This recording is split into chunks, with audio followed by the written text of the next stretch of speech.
के इस क्लास में आपका स्वागत अभिनंदन है। आज हम लोग अध्ययन कर रहे हैं बिहार बोर्ड कक्षा नवम में पढ़ी जाने वाली संस्कृत की पाठ्य पुस्तक पीयूषम प्रथम भाग के एकादश पाठ 11, जिसका शीर्षक है ग्राम्य जीवनम। हम लोग इस पाठ का अध्ययन कर चुके हैं।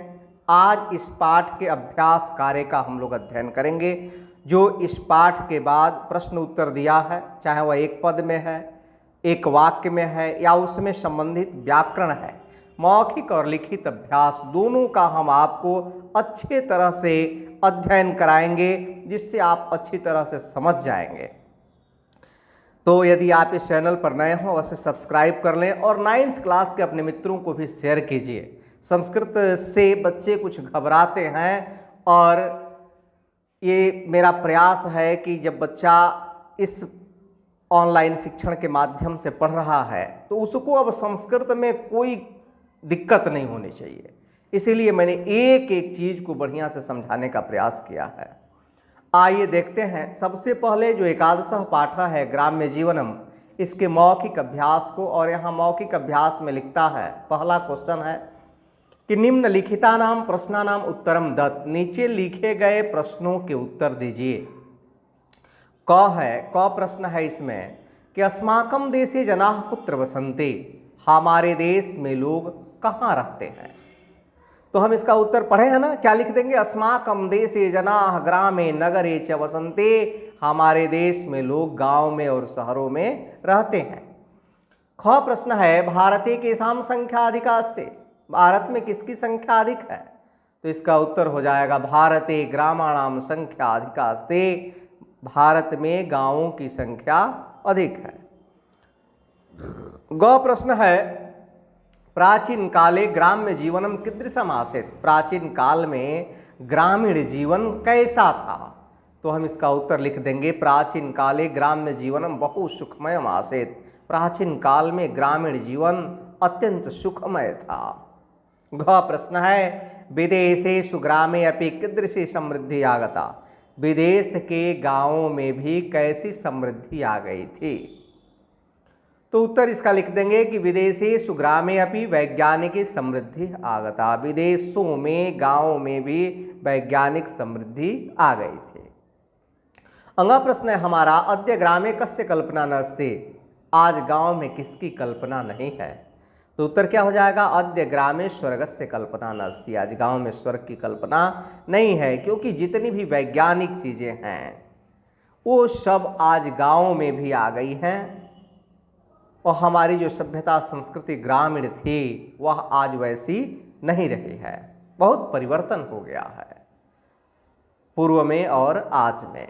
अब हम इसके लिखित अभ्यास का अध्ययन करेंगे, और मेरा निवेदन होगा अपने छात्रों से कि 9वीं कक्षा में पढ़ने वाले अन्य जितने भी आपके मित्र हैं उन्हें भी आप इस वीडियो को अवश्य शेयर करें। अभ्यास लिखित लिखता है, पहला क्वेश्चन है इसमें अधोलिखित प्रश्नानाम उत्तराणि संस्कृत भाषया दत्त। नीचे लिखे गए प्रश्नों के उत्तर संस्कृत भाषा में दीजिए। क प्रश्न है इसमें भारतम केषां देशः अस्ति, भारतः केषां देशः अस्ति, भारत किसका देश है। तो लिख देंगे भारतम ग्रामाणाम देशः अस्ति, भारत गांवों का देश है। ख प्रश्न है देशे ग्राम अपेक्षया केषां संख्या क्रमशः वर्धते, देश में गांव की अपेक्षा किसकी संख्या क्रमशः बढ़ रही है। तो उत्तर हो जाएगा देशे ग्राम अपेक्षया नगराणाम संख्या क्रमशः वर्धते, देश में गांव की अपेक्षा शहरों की संख्या क्रमशः बढ़ रही है।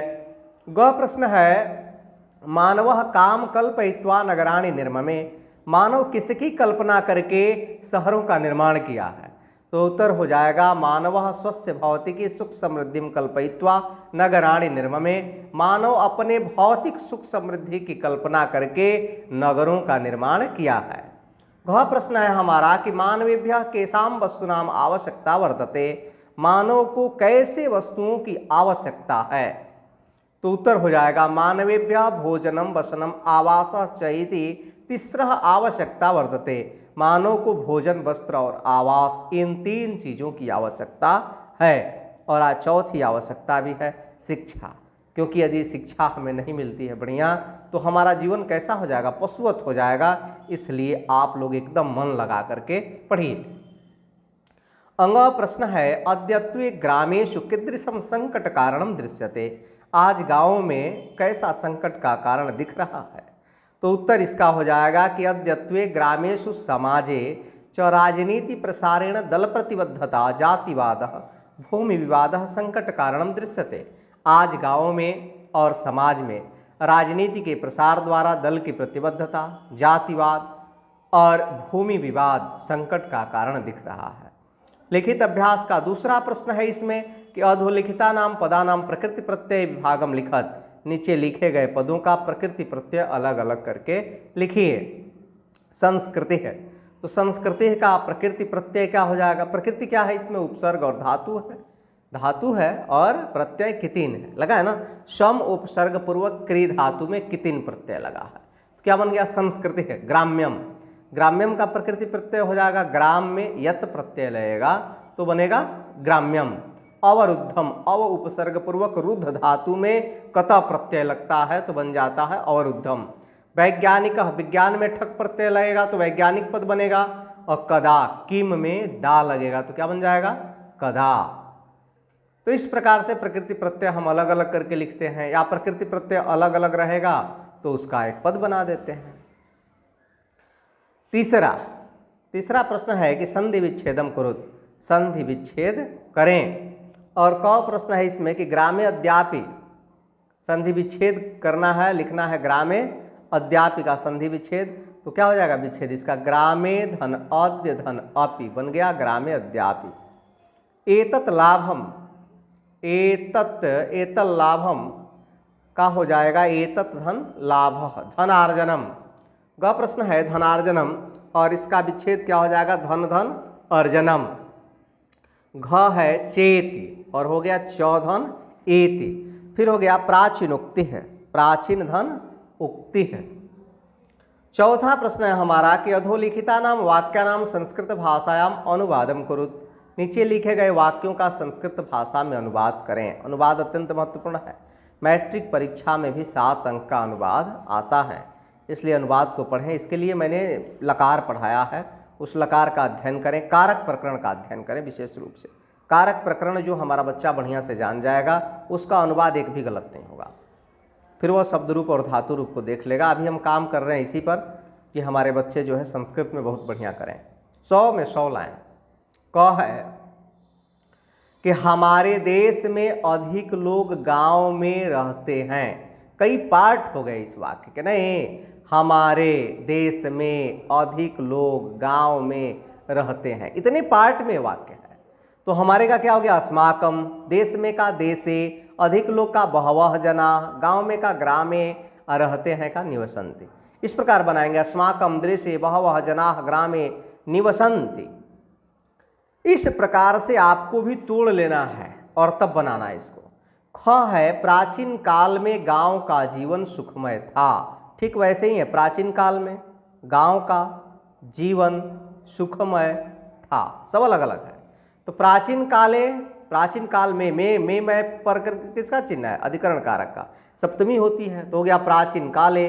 गांव का के की संबंध का है, षष्ठी हो जाती है उसमें, ग्रामस्य हो गया, जीवन का जीवनम हो गया, सुखमय का सुखमयम हो गया, था का आसित हो गया, बन गया एकदम, बिल्कुल आसान है। प्राचीन काले ग्रामस्य जीवनम सुखमयम आसीत। गांव में न्यूनतम सुविधाएं हैं, ग्रामे न्यूनतमा सुविधाएं हैं, ग्रामे न्यूनतमा सुविधा सन्ति, यहां कर लेंगे आप, न्यूनतम सुविधाएं हैं। फिर हो गया गांव के लोग नगरों में जीविका पाते हैं। गांव के लोग यानी ग्रामीणा नगरों में, नगरेषु जीविकाम लभन्ते, प्राप्त करते हैं या पाते हैं। गांव में आज भी स्वर्ग की कल्पना, गांव में आज स्वर्ग की कल्पना नहीं है, तो गांव में का हो गया ग्रामे, आज का क्या हो गया अद्य, स्वर्ग की स्वर्गस्य, कल्पना का कल्पना, नहीं का न और है का हो गया अस्ति, और बन गया ग्रामे अद्य स्वर्गस्य कल्पना नास्ति। एकदम बिल्कुल आसान।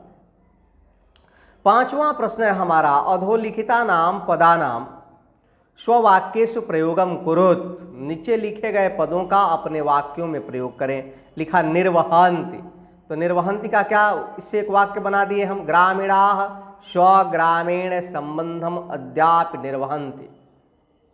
फिर लिखा अधुना, अधुना विद्यालयस्य अवकाशः अस्ति। पुरा, पुरा से वाक्य बनाना होगा तो क्या बना लेंगे, पुरा भरतो नाम नृपः अभवत्। और कदा से क्या बना लिए, त्वं विद्यालयम कदा गच्छसि। और पलायते का हो गया, भिक्षुकः नगरम प्रति पलायते। इस प्रकार से हम जो पलायते आ गया तो ऐसा एक वाक्य बनाएंगे संस्कृत का जिसमें ये पलायते शब्द जो है फिट हो जाए। फिर वैसे ही हम लोग वाक्य को बनाते हैं। तो अभी हम लोग अध्ययन कर रहे थे अभ्यास कार्य प्रश्न उत्तर पाठ 11 ग्राम्य जीवनम का, इसका हम लोगों ने अध्ययन कर लिया। फिर हम पाठ 12, ऐसे क्रमशः आपके जितने 15 पाठ तक हैं उन सभी पाठों का हम अभ्यास कार्य करा देंगे। फिर इसके बाद हम 9th क्लास का ऑब्जेक्टिव भी प्रदान करेंगे। अभी मैट्रिक की परीक्षा है, कुछ मैट्रिक के छात्रों का भी कमेंट विशेष रूप से आ रहा है कि सर ये पढ़ा दीजिए। देखते हैं, जितना ही समय मिलता है हम आप लोगों का सहयोग करने के लिए सदैव तत्पर रहेंगे। फिर मिलते हैं, बहुत बहुत धन्यवाद, शुभकामना।